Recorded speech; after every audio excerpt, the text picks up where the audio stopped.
नमस्ते भारत मजदूर मोर्चा के डिजिटल प्लेटफॉर्म में सभी दर्शकों का स्वागत है। मैं हूं शेखर राज।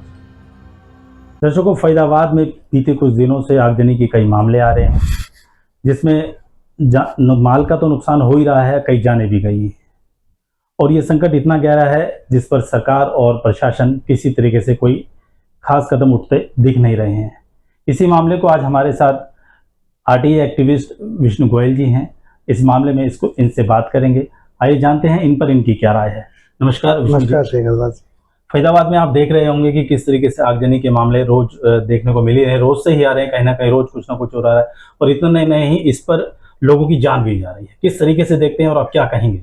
असल जो ये आगजनी के मामले आ रहे हैं, तो बिल्डिंग बायलॉज का ही बहुत बड़ा मुद्दा है। इसके अंदर आपने देखा होगा, ग्रीनफील्ड के अंदर एक मकान के फर्स्ट फ्लोर में आग लगती है और सेकंड फ्लोर वाले जो हैं ऊपर, एक ही परिवार के 3 सदस्यों की मृत्यु हो जाती है, एक बच्चा बचता है।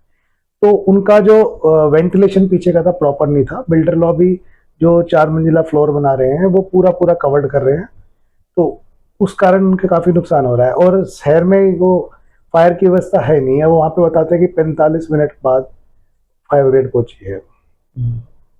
मतलब एक तरफ जहां बिल्डर्स हैं जो मकानों को जैसे तैसे बना दे रहे हैं और वहीं जो हमारी फायर ब्रिगेड की व्यवस्था है वो पूरी तरीके से इस लायक नहीं है कि एक आग लगने के 45 मिनट बाद वहां पर पहुंच रही है। 45 मिनट के बाद जब पहुंचे, जब आग रात को लगी, अगर दिन में लगे तो व्यवस्था ऐसी है, आदमी नहीं हो, फायर ब्रिगेड की गाड़ी पहुंच नहीं सकती। पूरा शहर इंक्रोचमेंट से जाम है। और दूसरा, फरीदाबाद में तो प्रशासन नाम की कोई चीज ही नहीं है। जिसका मन करता है वो रोड पे आता है, गेट लगाता है और ताला मार देता है। तो ये बिल्कुल ही समस्या है। गेट वेट की चाबी वाबी ढूंढने में इतने में तो किसी का बड़ा हादसा हो सकता है। समय पे फायर होगी, एम्बुलेंस होगी, पुलिस, कोई भी सुविधा पहुंच ही नहीं सकती। तो क्या लगता है कि इसमें प्रशासन लापरवाही दिखा रहा है या उसे इस बारे में जानकारी नहीं है? सीधी सीधी प्रशासन की लापरवाही है। जानकारी तो सब है, इंसान है, इंसान को नजर तो आता ही। बीते दिनों देखने में आया था कि ओल्ड फरीदाबाद की मार्केट में भी आग लगी थी। आप लगी, ओल्ड में लगी, एसडीएम नगर में लगी, वहां एक लाइब्रेरी में लगी। बच्चे पढ़ रहे हैं, उन जब लाइब्रेरी ये स्कूल खुल रहे हैं, इनमें फायर की एनओसी नहीं है, तो चल कैसे रहे हैं? तो ये सीधा सीधा प्रशासन का कारण है, जिनके अंदर फायर, हम अपने बच्चे को पढ़ने के लिए कहीं भेज रहे हैं, उसकी फीस दे रहे हैं और उसके बाद फायर की एनओसी नहीं है, उसके कारण किसी की दुर्घटना हो जाए। तो ये तो प्रशासन का ही काम है कि उनको अपने वार्ड वाइज देखना चाहिए किस किस के पास फायर एनओसी है या नहीं है। तो अभी एक आपने जो जिक्र किया कि 45 मिनट का समय लग गया, एक जगह आग लगी है उसके बाद पहुंचने, क्या इस पर भी कोई सुधार हो सकता है आपकी नजर में? क्या हाँ, इस पे सेक्टर 45 के अंदर हरियाणा शहरी विकास प्राधिकरण का एक फायर स्टेशन बना हुआ है, जो लगभग 2000 या 2002 से बना हुआ है। फॉरेस्ट एक्ट लगने के बाद वो बंद हो गया। उसके अंदर सिर्फ एक गाड़ी खड़ी करनी है, बिजली कनेक्शन और पानी की मोटर डालनी है, सब कुछ चालू है।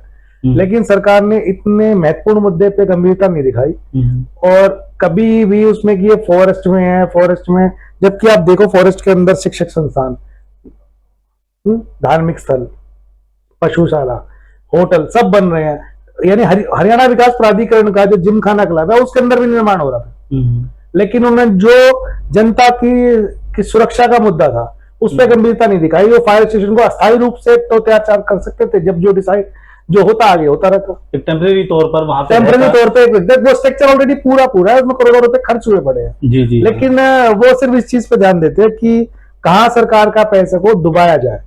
जनता की समस्याओं से कोई भी उनका वो कोई नहीं है। मतलब जो ये 45 मिनट की जो एक दूरी बनी थी, अगर ये सेक्टर 46 में फायर ब्रिगेड का ये ऑफिस होता हाँ, तो 10 मिनट रह जाते, कहीं ना कहीं ये दूरी कम होती तो शायद कुछ अच्छा और भी हो सकता है। हाँ, परिवार के 3 सदस्यों की जान बच जाती, कुछ बेहतर हो पाता अगर 10 मिनट में वो दूरी तय की जाती। तो कहीं ना कहीं जहां सरकार एक तरफ, जैसे भी आपने बताया और है भी, कि जिम खाना क्लब खुले हुए हैं, शिक्षक स्थान खुले हुए हैं यहाँ पर, तो फिर फायर ब्रिगेड यहाँ पे क्यों नहीं हो सकता? अगर नियमों की इतनी पालना वाली बात है तो सभी को हटाया जाए। हाँ, ये सभी पे निर्माण पे रोक होती, सभी में सभी तरह की गतिविधियों पे रोक होती। और यहाँ पे तो कोई स्ट्रक्चर बनाना ही नहीं, ऑलरेडी बना पड़ा स्ट्रक्चर है, सिर्फ इसके अंदर बिजली का और फायर उसका डालना है, पानी की व्यवस्था करना। तो क्या जब ये नींव इसकी रख रहे होंगे तो क्या प्रशासन को इस बात की जानकारी नहीं होगी कि ये फॉरेस्ट इलाका है? इस तरीके से जब बन चुका था उसके बाद फॉरेस्ट का डिसीजन आया। उसके हाँ, तो उस पर सख्त कार्रवाई करते हुए ये हुआ है कि वहां से हटा हाँ दिया उसको गया। बंद कर दिया कि बस उसको वो बंद बैच कर खत्म हो दिया। गया, बाकी नई चीजें शुरू। जबकि देखा जाए तो उसी लाइन में कुछ और भी संस्थान खुले पड़े हैं उसके और साथ ही आसपास सारे में सब गतिविधियां चल रही है। सभी गतिविधियां चल रही हैं, बट हाँ। लेकिन उसको वहां से हटा दिया गया, हाँ। जो कि एक बहुत बड़ी राहत भी मिल हाँ सकती उसमें थी। आगे कार्रवाई रोक दी गई, वो पूरा वो उसमें दरवाजे जब कोई समझ देख नहीं रहा था, टूट टाट गए, वो छोटी मोटी रिपेयर काम होना, लेकिन उससे इस एरिया की बहुत सी सुविधाओं को फायदा मिल सकता है कभी भविष्य में ऐसी जी, गड़बड़ होती है तो। देखा जाए तो एनआईटी में अगर हम बात करें फायर ब्रिगेड के ऑफिस की, तो नेहरू ग्राउंड की तरफ एक ऑफिस है, उसके बाद इस तरफ कोई ऑफिस भी नहीं है। नहीं कुछ ऐसा नहीं है, और बड़ी आगजनी में तो उनको प्राइवेट कंपनियों की गाड़ियों पे ही जी, डिपेंड जी। रहना पड़ता है। आप लगाइए नहर पार और 21C में ही लगा 10-10 मंजिल 20-20 मंजिल की बिल्डिंगें बन रही है, अगर इनके 18वें 14वें माले पे आग लग जाए तो क्या व्यवस्था करेंगे? इनके पास तो कुछ है ही नहीं। तो कहीं ना कहीं जो एक बना बनाया स्ट्रक्चर है उस पर फायर ब्रिगेड को कम से कम जो एक काम। शहर की मूल जी। समस्या है उसके प्रति कोई भी प्रशासन गंभीर नहीं। अभी तो हमारे प्रशासन के पास सिर्फ ये पार्कों में ओपन जिम, सड़कों पे चेपियां लगाना, पट्टी डालना, इन पे दिया। एक शहर को जो मेन समस्या क्या है, बिजली, पानी, सीवर और मूलभूत सुविधा जैसे शिक्षा हो गई, और ये क्या कहते हैं फायर का तो आप ये गंभीर मुद्दा है। कहीं भी इंक्रोचमेंट इतनी भयंकर समस्या है कि आदमी कोई बीमार हो तो वो अस्पताल नहीं जा सकता। रेडी पटरी तोड़ देंगे लेकिन वैसे इंक्रोचमेंट कोई नहीं हटा। मुख्य सड़कों से तो खासकर सड़क इंक्रोचमेंट हटनी चाहिए, एकदम हटनी चाहिए इस पर। और यही कारण हो जाता है कि कई बार छोटी सी घटना एक बड़ी दुर्घटना के रूप में बदल जाती हाँ है। छोटी सी सब्जी अगर उसको समय पे हो जाए तो वो बड़ी दुर्घटना से बचाया जा सकता है। अभी इसी घटना को लेकर आपने एक जिक्र किया कि जो बिल्डर की बनावट है, मतलब क्या इस पर भी गौर करना चाहिए प्रशासन और सरकार को कि भाई जो बन रहे हैं बिल्डिंगें बने धड़ाधड़ बनती जा रही हैं, जो एक शहर है कंक्रीट फॉरेस्ट तैयार होता जा रहा है, इसमें सावधानी है नहीं रखी जा रही है। अगर वहां पे अगर सावधानी होती तो हो सकता है ये 3 जान बच जाती। अगर सरकार गंभीर होती तो उसी स्ट्रक्चर की जिसमें 3 लोगों की जान गई है उसका ऑडिट करवाती, उसका नक्शा चेक करती, और अगर उसमें खामियां पाई जाती, बिल्डर, आर्किटेक्ट और डीटीपी जो भी वहां पे कंप्लीशन देता है उसके खिलाफ मुकदमा दर्ज होता तो आगे ये समस्याओं पे रोक भी लगती। लेकिन सरकार के लिए तो सिर्फ एक ये दुर्घटना है जो 2 दिन टीवी अखबार माध्यम से नजर आई, उसके बाद ये सब भूल जाते, सब भुला दिया गया। बस एक खबर के रूप में, एक खबर के रूप में, पर दुख जो है वो उसी परिवार के सदस्य हुए जिसके साथ घटना घटी, जिंदगी भर उनके साथ ये दुख रहेगा। तो दर्शकों, हमारे साथ थे आरटी एक्टिविस्ट विष्णु गोयल जी, और उनका कहना है कि कहीं ना कहीं प्रशासन और सरकार जो है सुरक्षा को लेकर एकदम आंखें बंद कर बैठी हैं, और वाकई में सही भी बात है। जिस मकान में 3 लोगों की मौतें हुई, अगर वहां पर 45 मिनट में फायर ब्रिगेड प्रशासन पहुंच रहा है तो एक शर्मनाक बात है। और हमारे पास सब कुछ होते हुए भी सेक्टर 46 उससे नज़दीक पड़ता है, अगर 10 मिनट में वहाँ का ज़्यादा फासला होगा, अगर वहाँ व्यवस्था होती तो शायद फायर ब्रिगेड समय पर पहुँच पाता।